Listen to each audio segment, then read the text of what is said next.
اور وہ یہ ہے کہ توجہ مکین گنبد خضرا سے ہٹ کر دوسری جانب چلی جائے۔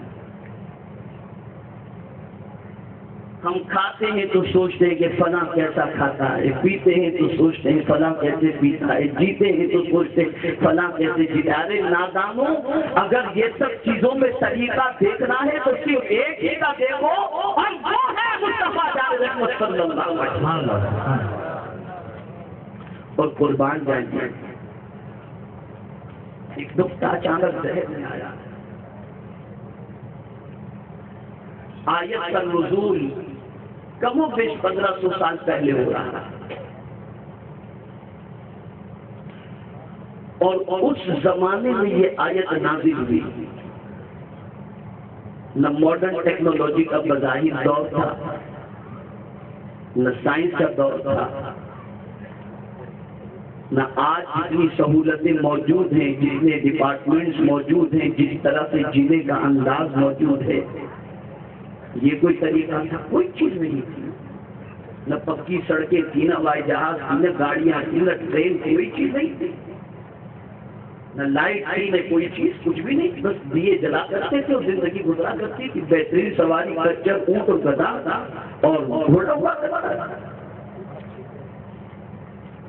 اور پھر سوال یہ پیدا ہوتا ہے، بالکل باغ مدینہ پرنسپل ہے یا ناظمان ہے، سائنس کے ایکسپرٹ ہیں، تو کسی کو سائنس ناظمانی یا اس کا معاملہ ہوگا تو ان کو آئیڈیل بنائیں گے کہ چلو یار یہ کیسے آگے نکلے، ہم اس طریقے سے چلے۔ لیکن کسی کو اگر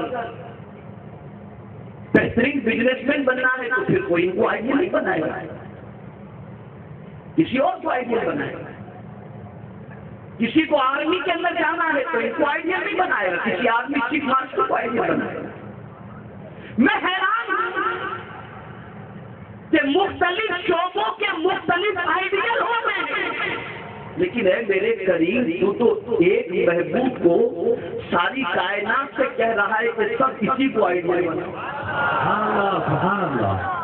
ڈاکٹر ہو تو ان کو بناؤ، انجینئر ہو تو ان کو بناؤ، سربراہ مملکت ہو تو ان کو بناؤ، اگر فوجی کے سپہ سالار ہو تو تم ان کو بناؤ، سربراہ مملکت ہو تو ان کو بناؤ، تاجر ہو تو ان کو بناؤ، باپ ہو تو ان کو بناؤ، چاچا ہو تو ان کو بناؤ، شوہر ہو تو ان کو بناؤ۔ ایک یہی ذات ہے جس میں اتنے کمالات رکھتی ہے کہ جو بھی جس راستے سے ان کو آئیڈیل بنائے گا، ہر فیلڈ کے اندر اللہ اسے کامیابی عطا کرے گا۔ نعرہ تکبیر، نعرہ رسالت، امیر سنی دعوت اسلامی، علماء اہل سنت، ہر ایک کو ایک ہی طرح میرے محبوب کو آئیڈیل۔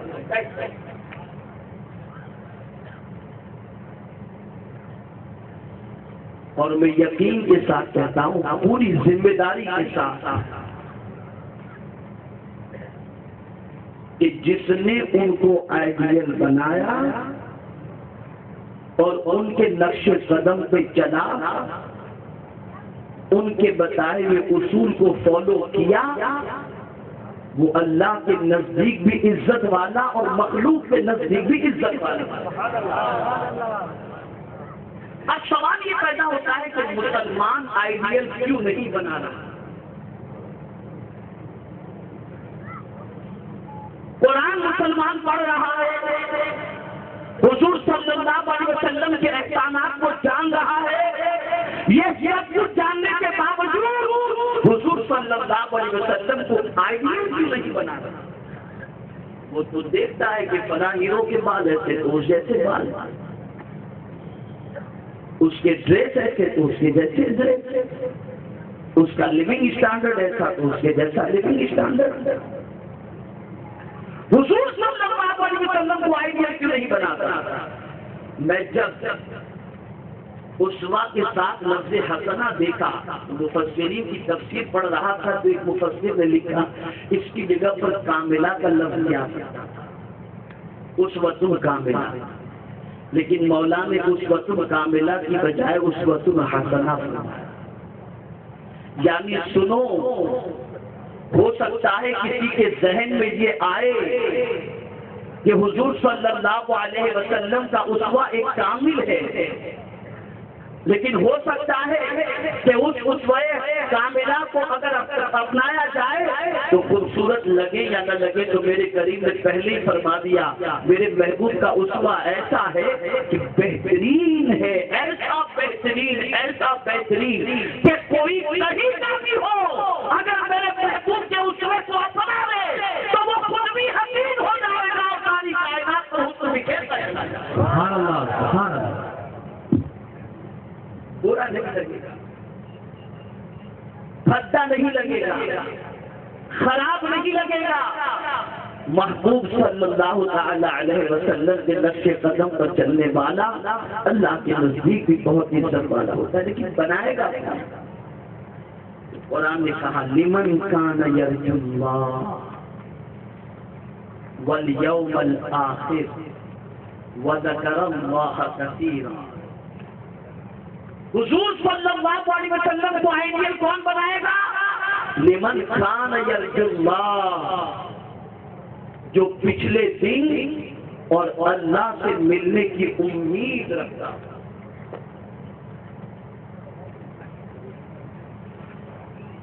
جو اللہ سے ملنے کی امید رکھتا ہے وہ جانتا ہے اور ہمیشہ یہ تصور میں ڈوبا رہتا ہے کہ مجھے رب سے ملنا ہے، ایک نہ ایک دن اس دنیا سے جانا ہے اور جا کر کے مولا کی بارگاہ میں حاضر ہونا ہے۔ تو جو اللہ کی بارگاہ میں حاضر ہونے کے تصور کو رکھتا ہے تو پھر اس کی کیفیت یہ ہوتی ہے کہ وہ کسی اور کو آئیڈیل نہیں بناتا، مدینے کے تاجدار کو آئیڈیل بناتا۔ اور آج ہماری پوزیشن کیا ہے؟ ہم تو اسی دنیا کو سب کچھ سمجھے ہیں اور اسی دنیا میں رہنا پسند کرتے ہیں اور اسی دنیا کے اندر اتنے مست ہو چکے ہیں کہ آخرت کا خیال بھی ذہن کے اندر نہیں رہ گیا۔ اور اگر آخرت کا خیال ہو تو قرآن کہتا ہے فمن کان یرجو لقاء ربہ فلیعمل عملا صالحا ولا یشرک بعبادۃ ربہ احدا۔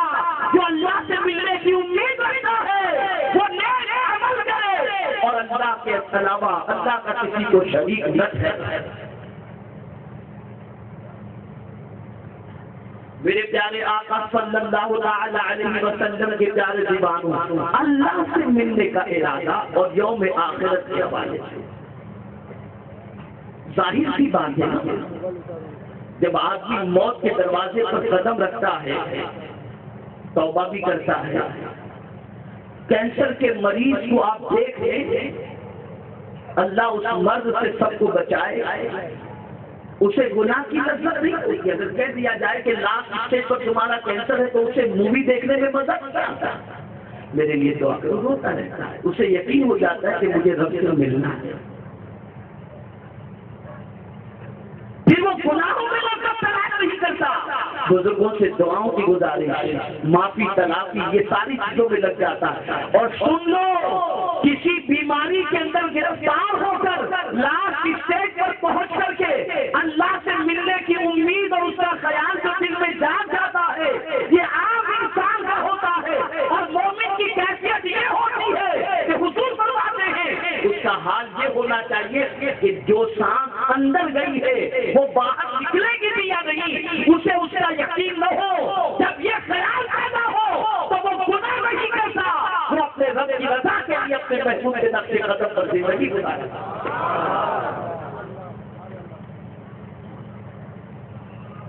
تو آج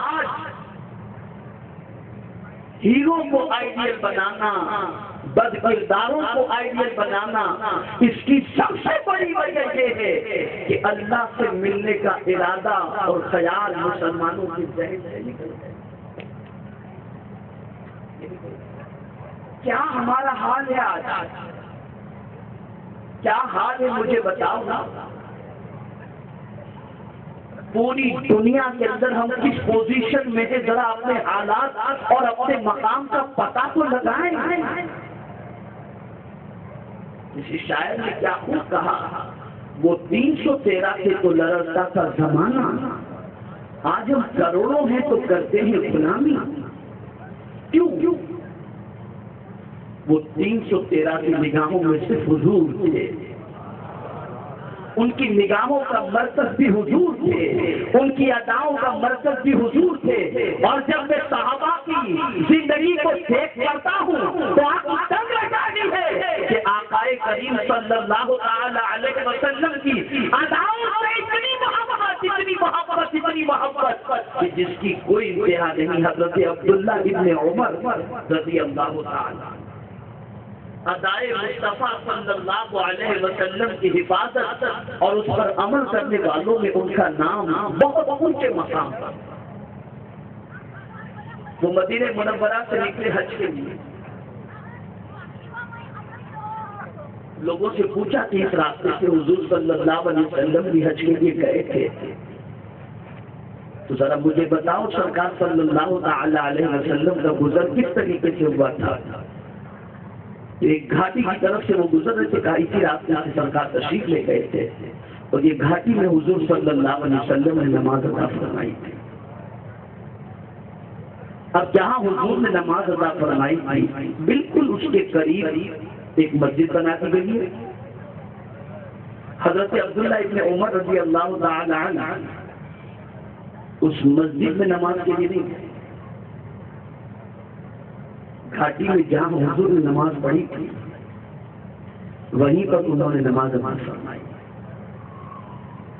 لوگوں نے کہا عبداللہ اس وقت یہ مسجد نہیں تھی نا،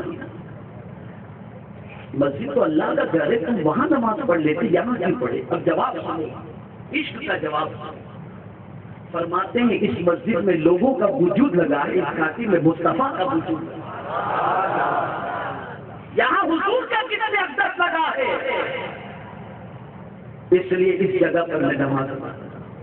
تو یہ اللہ والوں کی پوزیشن یہ تھی کہ وہ صرف تلاش کرتے تھے آقا کے نقش پاک کو، اور یہی وجہ ہے کہ وہ دنیا میں بھی کامیاب رہے اور آخرت میں بھی کامیاب۔ اور یہ مسلمان تباہ اس لیے ہو رہا ہے، برباد اس لیے ہو رہا ہے کہ اس کی توجہ مکی میں گنبد خضرا سے ہٹ گئی۔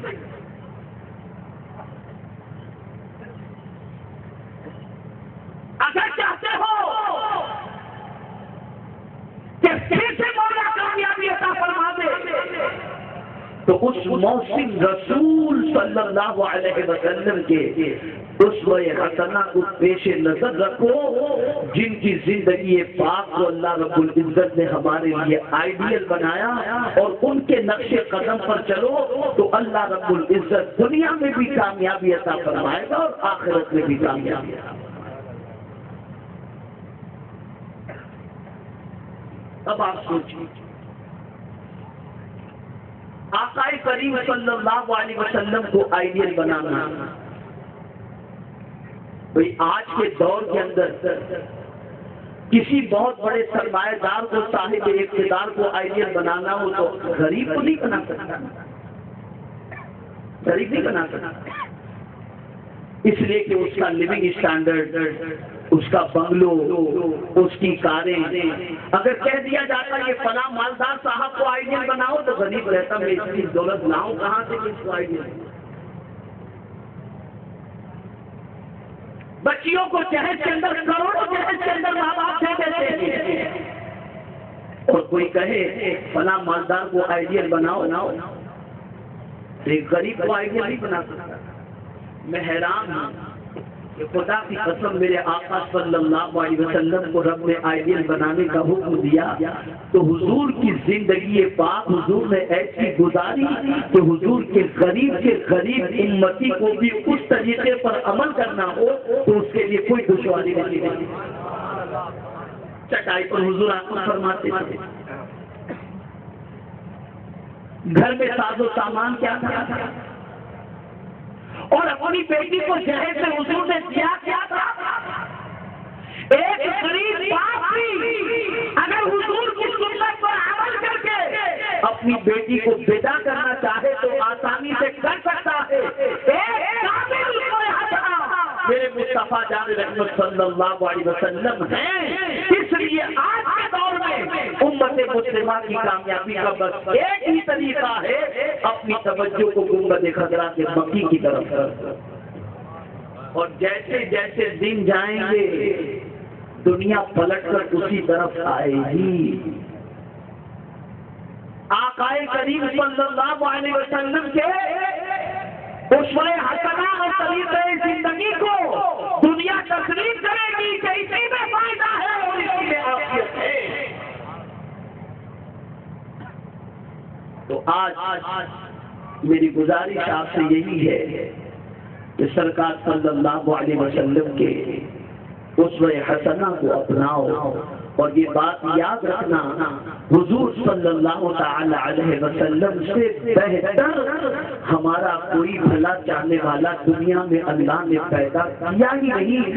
وہی ہمارے غمگسار ہیں، وہی ہمارے ہادی ہیں، وہی ہمارے امام ہیں، وہی ہمارے رہنما ہیں، وہی ہمارے سب کچھ ہیں۔ جو ان کے پیچھے پیچھے چلا، ان کے نقش قدم پر چلا، ان کی توجہ کا مرکز بنا، ان کو توجہ کا مرکز بنایا، وہ دنیا میں بھی شروع ہوگا اور آخرت میں بھی شروع ہو جائے گا۔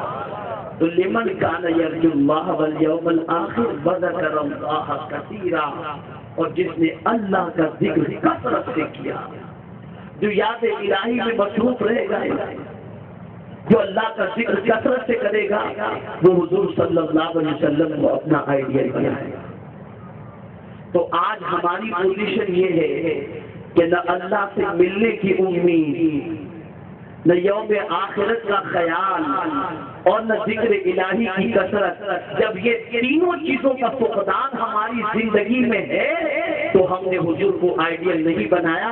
اس لیے یہ تینوں چیزوں کو بھی اپنی زندگی میں نافذ کرو، یعنی یہ سوچو کہ موت کبھی بھی آ سکتی ہے اور اللہ کی بارگاہ میں حاضر ہونا ہے۔ کیا منہ لے کر کے جائیں گے؟ کیسا منہ دکھائیں گے؟ داڑھی والا دکھائیں گے کہ بغیر داڑھی کا دکھائیں گے؟ یہاں ایک چھوٹی سی بات ہے، اللہ آپ کو مجھ کو بار بار حرمین طیبین کی حاضری کی سعادت عطا فرمائے۔ آپ اپنے ننھے سے بچے کو اپنے ملک میں چھوڑ کر میاں بیوی دونوں حج کے لیے چلے گئے یا عمرہ کو چلے گئے، 3 سال کے بچے کو آپ نے یہاں رکھ دیا۔ حرم مکہ میں جیسے ہی پہنچے تو آپ نے دیکھا کچھ بچے ادھر ادھر دوڑ رہے ہیں، اس میں ایک بچے کو آپ نے دیکھا تو اس کے نخرے آپ کے بچے جیسے، اس کا چلنا آپ کے بچے جیسا، اس کا مسکرانا آپ کے بچے جیسا، تو آپ کیا کریں گے؟ اپنی بیوی سے کہیں گے نا دیکھ اپنے بیٹے جیسے ہی لگ رہا ہے نا، آپ دوڑیں گے اس بچے کو پیار کرنا چاہیں گے اس بچے کو پیار کریں، تو اس کا انداز، اس کا چلنا، اس کے نخرے، وہ سب کچھ آپ کو اپنے بچے کی یاد دلاتے ہیں، آپ کے بچے کی یاد دلاتے ہیں۔ اے رسول اعظم صلی اللہ علیہ وسلم کے دیوانوں، یہ مثال سمجھنے سمجھانے کے لیے ہے۔ اگر کوئی حضور صلی اللہ علیہ وسلم کا امتی حضور کی سنتوں میں سج دھج کر کے کہیں سے نکلتا ہے تو مولا فرشتوں سے فرماتا ہے ذرا دیکھو میرے محبوب کی سنت میں کتنا پیارا لگ رہا ہے، کتنا اچھا لگ رہا ہے۔ داڑھی محبوب کی سنت کے مطابق، امامہ سر پہ سجا ہوا، زندگی سنت کے مطابق، رب کتنا خوش ہوتا ہوگا۔ اس لیے تو اسی نے کہا ہے اگر کسی کو آئیڈیل بنانا ہے تو کس میرے محبوب کو آئیڈیل بناؤ۔ تو میری گزارش ہے کہ آپ اس طرف اپنی توجہ کو مبذول کریں، اور میں جانتا ہوں وقت بہت زیادہ ہو گیا ہے، اجتماع 10:30 بجے ختم کرنا تھا اور تقریباً 11 بجنے کو ہیں۔ بس میری گزارش ہے کہ آپ ضرور ضرور آقا کریم صلی اللہ علیہ وسلم کو آئیڈیل بنائیں، اور بس یہ بات یاد رکھیں کہ ان سے زیادہ انسانوں میں کوئی ایسا نہیں جس کو ہماری فکر ہو، ہماری ہر باتوں کی فکر آقا کریم صلی اللہ علیہ وسلم کو ہے۔ اس لیے حضور کے نقش قدم پر چلو، ان کے بتائے ہوئے ارشادات پر عمل کرو، ان کی بتائی ہوئی تعلیمات پر عمل کرو، ان کی سنتوں پر عمل کرو۔ اللہ رب العزت دنیا آخرت دونوں میں کامیابی عطا فرمائے گا۔ وما علینا الا البلاغ المبین۔ السلام علیکم ورحمۃ اللہ وبرکاتہ۔